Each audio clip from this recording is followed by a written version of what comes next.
and in the book of Acts of the Apostles, chapter 15, verse 16, that the tabernacle of David that was pulled down shall be restored back again. God wants that tabernacle back now. He wants to see the tabernacle of David instituted in Kenya. Not only in Kenya, but all over the world. So that we can fulfill the scripture in the book of Habakkuk, chapter 2, verse 14, that says that the knowledge of the glory of the Lord shall cover the earth as the waters cover the sea.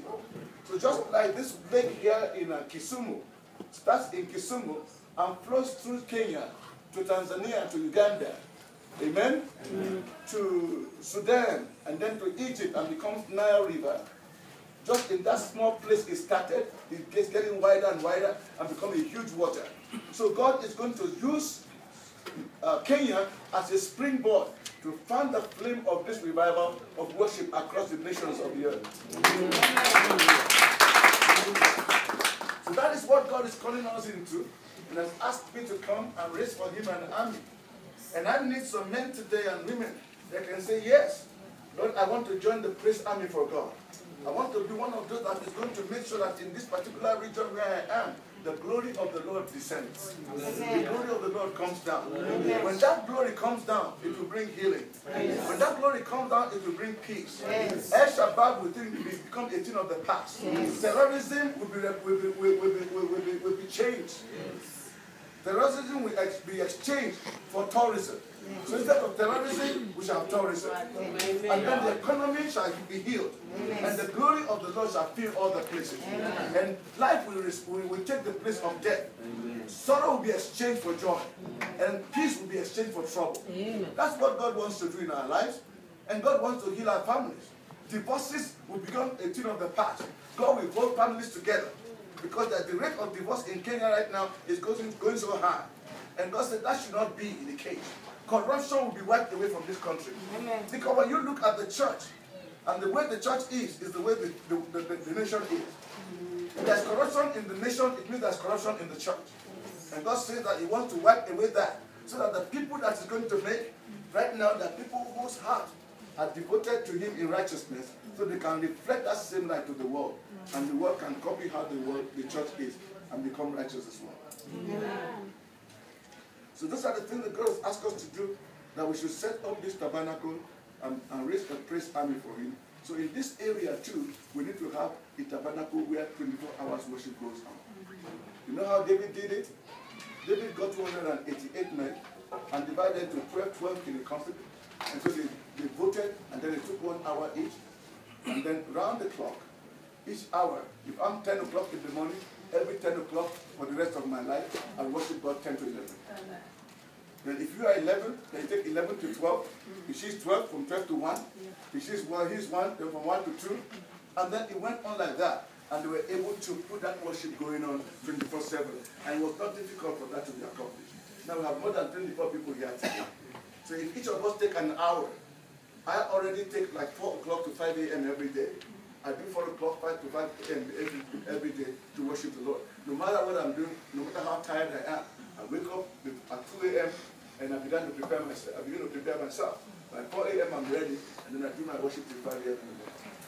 Then I'm even trying to increase it to 3 hours in a day. Because David worshiped the Lord or praised the Lord 7 times a day, and then he prayed 3 times every day. David. No wonder the Bible says he was a man after God's own heart. So when we got find men after God's own heart, how many hours do pastors spend in worshiping the Lord every day? We spend more time digging to the word so that we can teach the people. But how many hours do we spend with God face to face and say, God, I just lie down before you? You forgot that it was worship that brought Jacob before the Lord when he was running from his brother Esau. And then he got to Luz and he had no place to sleep but by the side of the road. And when he opened his eyes to the Lord in worship, then heaven opened for him. Even in our desperate situation, we can open our heart to God and say, God, come and console me. Come and consummate with me. And God will let the ladder down from heaven and show us things that we do not know before. God wants to do a new thing in Kenya. God wants to take the old and replace it with the new. Yes. Let us transfer ourselves to become part of the new. Because we cannot continue in our old self and be able to also that you cannot put a new wine in an old wine skin. So we need to shed our old way of thinking and allow God to own his church.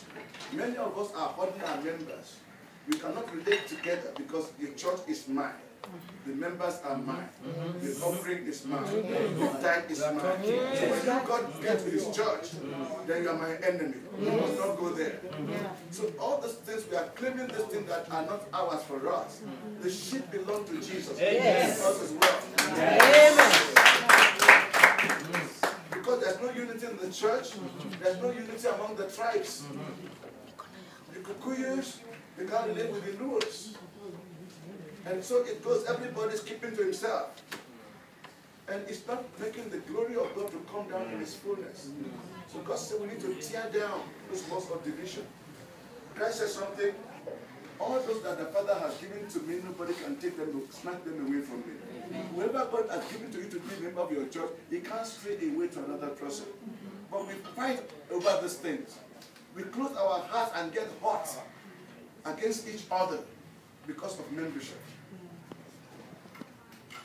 Let it be said to you all that God owns his church. If you die today, those people will live on. Yes. You can't carry the church to your grave. Yes. You can have all the members' name in your pocket all the time. But when you die, they're useless. So let us allow a free flow of fellowship amongst us. Yes. So that God can do what he wants to do. Like he did on the day of Pentecost. The Bible said the apostles were together in the same room in one accord for 10 days. And while they were worshiping, suddenly they didn't know when it was going to come. So the Holy Spirit came like a mighty rushing wind. So we want to experience Pentecost again in Kenya. The time when God is going to visit us and send the former and the latter rain in the same month. God wants to do that right now. And when God sent me, I'm telling you, every 2 a.m., I'm not able to sleep. God will come and wake me up and say, Bola, Kenya. Those are the two things he said. 2 a.m. in the morning, Bola, Kenya. Next day, Bola, Kenya. To the point that every 2 a.m. I dread sleeping. Then we started writing songs, and we started fasting and praying for Kenya. We fasted 40 days before I came here. And then we now did a 24 hours non-stop worship and prayer. Then I entered the plane and I came. That people are praying for this country all over the world. We have sent prayer requests concerning Kenya all over the world. That God promised that there is something I want to do in Kenya. And I want to be part of those that make it.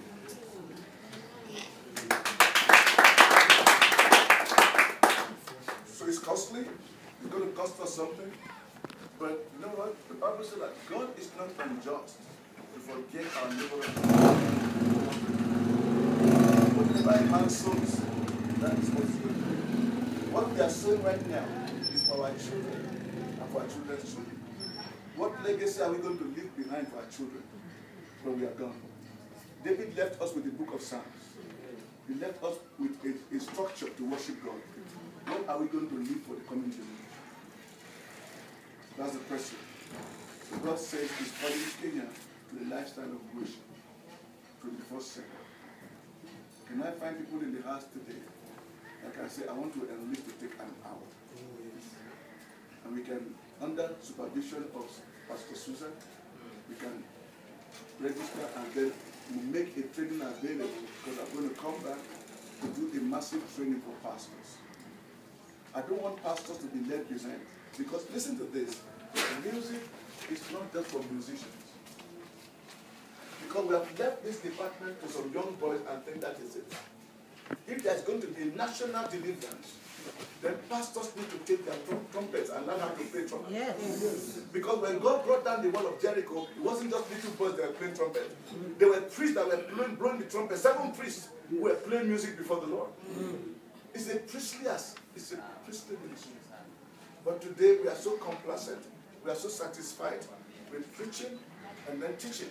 Even sometimes when worship is going on, pastors are in their offices, waiting for the praise and worship to end, then they'll come to the stage majestically and begin to speak. That is absolutely wrong. Yes. Why don't you prepare your messages on Saturday and Friday? Yes. When you come before the Lord on Sunday morning, bow down before God and worship God. Yes. But we don't do that. We feel like executives. We are the fathers in the house. So let the children worship the Lord. Listen to this. your message is the least thing in the church. The worship of God is the most important thing. Yes. And if you don't have a heart of worship, what you are giving to your people is all garbage. Yes. So God wants us to be able to change our attitude. I used to have a bishop who was my pastor. Every time he sits in his office on Sunday morning, preparing his message, when we were worshiping the Lord, he tells them, go and tell Bola to change that song, change that song. Then one day I was crying after the service, and I said, God, what am I doing wrong? And then he said, there's something you are doing wrong. God told me to. He said, the songs you are doing it to please your pastor, not me. Most of the musicians come to play to please us, not pleasing God. So the worship is not going to God, it's going to us. That's why we're not seeing signs and wonders anymore. So then I asked God, what do I do?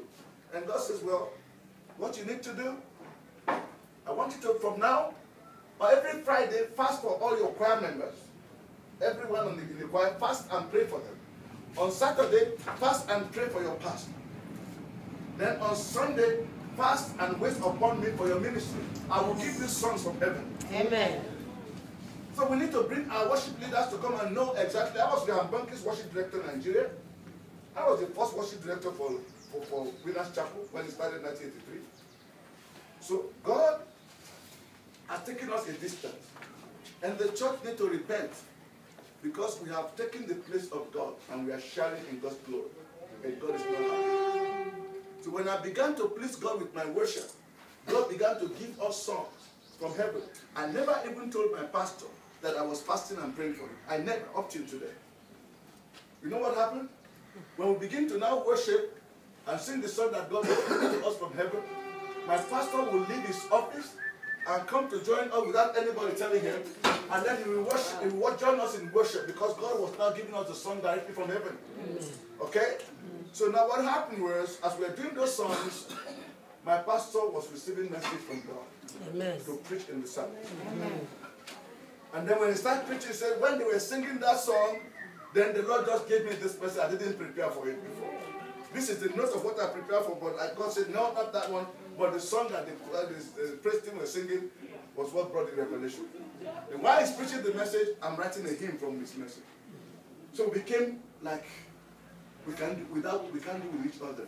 You need your worship minister in the church to be able to stand as your armor bearer, to be able to wait on the Lord for you to receive songs from heaven that will bring revelation that you need for the people. And you know what happened as we sang those songs? God began to do creative miracles in our services. People that were blind were saved. Those who have no testes, they had their testes. Those who were lame walk. Things were happening when we were worshiping the Lord, not when the pastor was preaching. It was when we were worshiping that God was there busy healing people. Most of the time, people have gotten converted and gave their life to Christ. In the midst of the worship, they'll be crying and they come and line up outside. We want to be saved.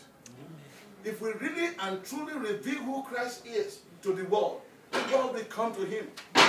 And the Bible says that this tabernacle of David shall be restored back again so that the residue of men may come to the Lord. This is the time that the harvest of the world is ripe. And God said we should pray for laborers to come into the harvest. We are the laborers that God is sending.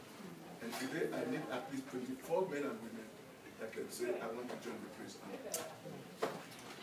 Can God find some people? Yes. Yeah. Stand up on your feet. If you want to damn the 24 people, stand up. Please, I want them to line up. Is everybody wanting to join the praise army? Let me see if you want to join the praise army. Lift up your hand. Praise the Lord. Praise God. I'm going to call my son to come out here. I want to have your names. I want to see your faces. This is the army. And we are going to be praying with you as I go to the U.S. this Saturday. We are going to take your name, and we want your name to be submitted to Pastor. Please lift up your hand one more time. All those who want to be in the praise army, lift up your hand. Your two hands before the Lord. Amen. Say with me, Lord, I know and I've heard that you need to raise an army of worshippers in this country that will fan the flame of revival for the end time race across this nation and the world. Today,